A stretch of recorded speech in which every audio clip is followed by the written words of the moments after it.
तो the poet had used the expression victory with no survivors to highlight the futility, futility means uselessness, निरर्थकता, and havoc, विनाश, futility and havoc of war. The poet says that the modern war would be so destructive that no one would be survived after the war, so the victor would have to rule over a barren land. In fact, war has no victor. इतने हम लोग explain करेंगे.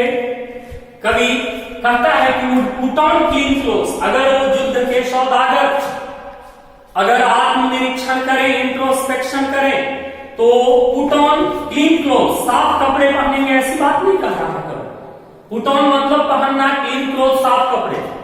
इससे हम लोग जानते हैं, पहले भी बच्चों आप लोगों को मैं बता चुका हूं कि poetry does not mean what it seems. कविता जो दिखती है वो होती नहीं, और जो होती है वो दिखती नहीं. उसके इनर और आउटर मीनिंग में बहुत ही अंतर होते हैं. और हकीकत तो यही होती है कि 100% भाव केवल वही जानता है जिसने उसको कंपोज किया. हम लोग तो उन सारी परिस्थितियों का आकलन करके उसको एक लॉजिकल वे में रिप्रेजेंट करने की कोशिश करते हैं. और हर टीचर उस कवि या कवित्री से क्षमा याचना करता है कि अगर मैं आपकी भावनाओं को ठीक से व्यक्त नहीं कर सका तो उसके लिए सॉरी. अब यहां देखिए कहा है कि would put on clean clothes. अगर शाब्दिक अर्थ निकाले तो क्या हुआ कि वे साफ कपड़े पहनेंगे. इससे पहले क्या वे गंदे कपड़े में थे? नहीं. कवि कह रहा है कि अगर वो युद्ध के सौदागर आत्मनिरीक्षण करेंगे तो इस प्रकार के युद्ध की तैयारियां करना बंद करेंगे. अपने अंदर की जो अपने आत्मा की जो मलिनता है, उनके अंदर जो शत्रुता की भावना है, अत्याचार और अन्याय की भावनाएं हैं, वो भावनाएं मिटेंगी. And walk about with their brother in the shade doing nothing. पूरी दुनिया से ही शत्रुता की भावना समाप्त हो जाएगी. तो क्वाइट नेचुरल है कि हम एक दूसरे के करीब एक ही साथ आ जाएंगे. अगर सोचिए कि पूरी दुनिया से शत्रुता मिट जाए. आज अरबों रुपए खर्च होते हैं सरकार के सेना के रख रखाव पर, विपन्स पर. अगर ये सारे पैसे गरीबी को इरेडिकेट करने में, मिटाने में खर्च हो, तो यू कैन इमेजिन कि दुनिया के मानचित्र से, दुनिया के डिक्शनरी से गरीबी शब्द ही मिट जाएगी या गरीबी की कोई नई परिभाषा लिखनी होगी. तो कवि कहता है कि अगर वे युद्ध के सौदागर आत्मनिरीक्षण करेंगे तो अपने अंदर की शत्रुता, अत्याचार, अन्याय की भावनाओं को मिटाएंगे, अपने अंदर की कालिमा को मिटाएंगे और सब एक साथ मिलकर रहेंगे. अब देखिए अगले स्टांजा में कवि क्या कह रहा है. अब नेक्स्ट स्टांजा में कवि कहता है कि what I want should not be confused. What I want should not be confused with total inactivity.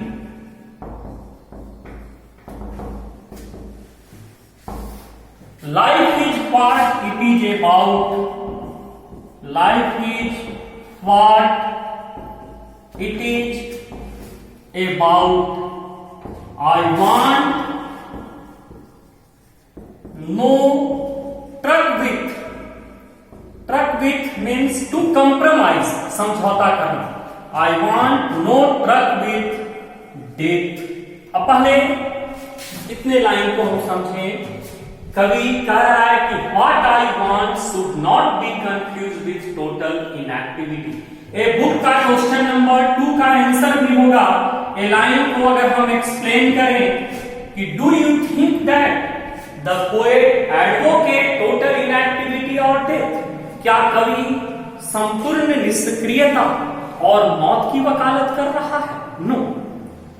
The poet does not advocate total inactivity and death. The poet wants quiet introspection for a time being. कवि संपूर्ण निष्क्रियता या मौत की वकालत नहीं कर रहा. वो कुछ देर के लिए अपने इस भाग दौड़ की जिंदगी से कुछ देर के लिए आत्मनिरीक्षण करने के लिए कहता है। वो स्वयं एक्सेप्ट करता है कि what I want should not be confused with total inactivity. The poet says that, कवि कहता है कि his advocacy for quite introspection should not be confused with total inactivity, कि जो वह आत्मनिरीक्षण की वकालत कर रहा है उसका गलत अर्थ संपूर्ण निष्क्रियता से नहीं लगाई जानी चाहिए, because total inactivity is the symbol of death, क्योंकि संपूर्ण निष्क्रियता तो मौत की प्रतीक है। And the poet does not want any compromise with death.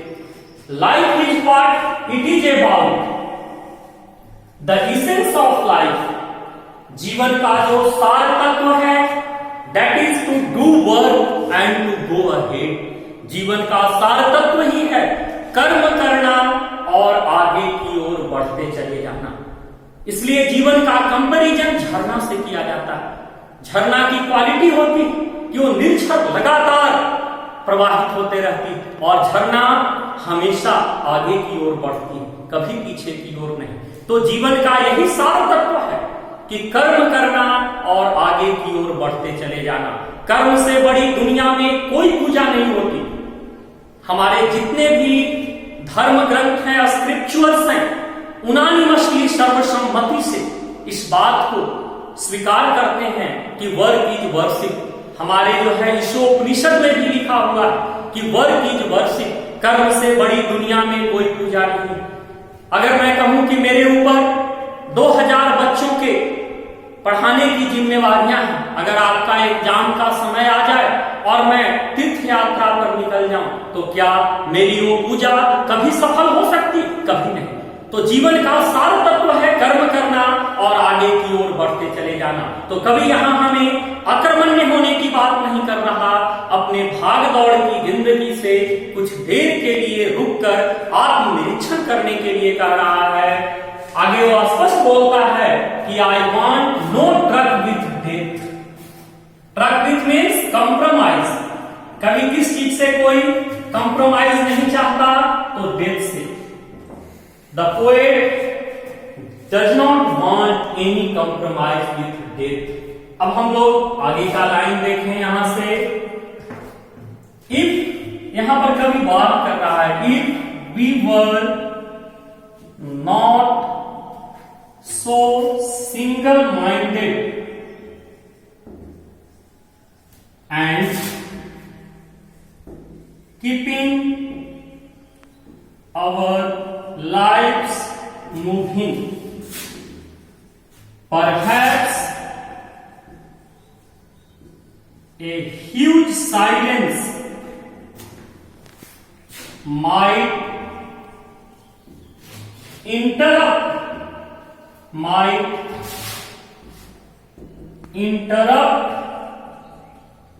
this sadness of never understanding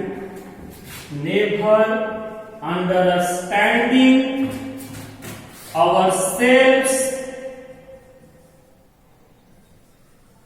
never understanding ourselves and threatening ourselves with death। अब आगे का लाइन हम लोग देखें इसी स्थान जाके। कभी यहां वार कर रहा कि अगर हम एक मत होकर, सिंगल माइंडेड होकर कुछ देर के लिए अपनी इस बेचैनी भरी जिंदगी से, भाग दौड़ की दुनिया से अगर हम कुछ देर के लिए रुककर आत्मनिरीक्षण नहीं किए, तो perhaps a huge silence might interrupt this sadness, हमारी इस उदासी को रोक सकती। कभी एक तरह से कहें तो यहां पर प्रलय की चेतावनी भी दे रहा है कि अगर हम लोग इसी तरह से भाग दौड़ की दुनिया में जीते चले गए, बेचैनी की दुनिया में, तो एक ऐसा समय आएगा, अभी कभी कुछ देर के लिए आत्मनिरीक्षण करने के लिए कह रहा है, नहीं तो प्रकृति सबको परमानेंट शांत कर दे। प्राकृतिक आपदा की, विपत्ति की जो है, प्रलय की कभी चेतावनी दे रहा है, लेकिन कहता है कभी कि लेकिन अगर हम आत्मनिरीक्षण करें तो यह आत्मनिरीक्षण might interrupt this sadness of never understanding our self and threatening our self with death. अब यहां पर देखिए, दिस सैडनेस, ए बुक का क्वेश्चन नंबर 3 का आंसर होगा what is the sadness that the poet refers to. कवि किस उदासी की चर्चा करता है? तो here this sadness refers to never understanding our self and threatening our self with death. अपने आप को न समझ पाने की उदासी और अपने ही जिंदगी को मौत की चेतावनी देना। आज हमारी जो प्रवृत्ति हो गई है वो सुसाइडल हो गई। मैक्सिमम लोग यही कहते हैं कि काश मैं अपने आप को उस समय समझ पाता, लेकिन हम कब समझ पाएंगे? जब अपने अंदर झांक कर देखेंगे, आत्मनिरीक्षण करेंगे, तभी हम अपने उस उदासी को के रीजन को समझ पाएंगे। तो कभी यहां पर क्या कह रहा है कि here this sadness refers to never understanding our self and threatening our self with death. Nowadays people always blame that we have no time to understand our self. लोग यही अपने आप पर दोष देते हैं असफलता के बाद कि मैं अपने आप को नहीं समझ पाया। But if we do quite introspection, लेकिन अगर हम आत्मनिरीक्षण करें तो quite introspection might interrupt this sadness, हमारी इस उदासी को दूर कर सकती है। Nowadays, man has become the worst enemy of nature and his race। आज मानव प्रकृति और मानव का सबसे बड़ा दुश्मन बना हुआ है। लेकिन अगर वो आत्मनिरीक्षण करे तो अपनी इस उदासी से उसे छुटकारा मिल सकता है। अब हम लोग लास्ट जो है नेक्स्ट स्टांजा को देखें। आगे कवि जो है वो क्या कर रहा है नेक्स्ट स्टांजा में? Perhaps the earth can teach us, perhaps the earth can teach us when everything seems dead, when everything seems dead and later proves to be alive। अब यहां पर देखें हम लोग कि परहैप्स कवि कह रहा है कि perhaps the earth can teach अस, संभवतः पृथ्वी हमें सिखा सकती है। हम लोग जानते हैं कि nature is the best teacher. Nature से बड़ा दुनिया में कोई टीचर नहीं, क्योंकि प्रकृति सबसे पहले अपने ऊपर लागू करती, तब हमको किसी चीज को फॉलो करने की शिक्षा देती। पर उपदेश कुशल बहु तेरे, दूसरे को उपदेश देने से पहले जब व्यक्ति उसको या कोई भी अपने ऊपर लागू करता है तब उसका उपदेश ज्यादा इम्फैक्टिव प्रभावशाली होता है। तो यहां पर कवि क्या कह रहा है कि पृथ्वी हमें क्या सिखा सकती है कि there can be life under apparent stillness, there can be life under apparent stillness, that is संपूर्ण खामोशी के अंदर भी जिंदगी हो सकती है। प्रकृति में एक ऐसा दौर आता है during the autumn season, the earth seems dead और लाइफलेस। प्रकृति मृत प्राय और बेजान हो जाती, हर पेड़ से पत्ते गिर जाते हैं, but it is her time of introspection, that is not the time of the death of the nature. वो प्रकृति की मौत नहीं है, वही वो समय होती है जब प्रकृति आत्मनिरीक्षण करती है। And later proves to be alive and as soon as a spring season comes, लेकिन ज्यों ही बसंत ऋतु का आगमन होती, इट कम्स इनटू लाइफ, उसमें एक नई जिंदगी आ जाती है। New leaves and flowers filled with fragrance, हर पेड़ पर नए पत्तियां लगते हैं, फूल खिलते हैं जो खुशबू से भरे होते हैं और प्रकृति की सुंदरता को और भी बढ़ा देते हैं। Similarly, quiet introspection brings perfection in life. ठीक उसी प्रकार से आत्मनिरीक्षण हमारे जिंदगी में संपूर्णता ला देती। तो कवि इस स्टांजा से क्या कहा, आप देखिए इस स्टांजा से, what the earth can teach अस, या अगर 4 नंबर क्वेश्चन बुक का अगर हम देखें तो इससे लिखा जाएगा 4 नंबर जो क्वेश्चन है कि what the earth can teach us, तो the earth can teach us there can be life under apparent stillness when everything seems dead. तो during autumn season everything seems dead, when it comes into life, तो during a spring season it comes into life. एक बार फिर से मैं इसको explain कर रहा हूं। Perhaps the earth can teach us. The poet gives the example of the earth to prove that there can be life under apparent stillness. During the autumn season, the earth seems dead or lifeless, but it is her time of quiet introspection. As soon as a spring season comes, it comes into life. Similarly, quiet introspection brings perfection in life. ठीक उसी प्रकार से आत्मनिरीक्षण हमारे जिंदगी में संपूर्णता लाती है। अब इस पोएम का एक जो लास्ट स्टांजा है वो, इसके बाद जितने क्वेश्चंस हैं ऑलरेडी आप लोगों को इसका सेंट्रल आइडिया और क्वेश्चन आंसर के नोट प्रोवाइड किए जा चुके हैं। अगले वीडियो में मैं जो लास्ट स्टांजा है उसको एक्सप्लेन करूंगा। इसके बाद एक एक क्वेश्चन लिख करके फिर से पूरे पोएम को क्वेश्चन आंसर के रूप में मैं एक्सप्लेन करूंगा। Thank you.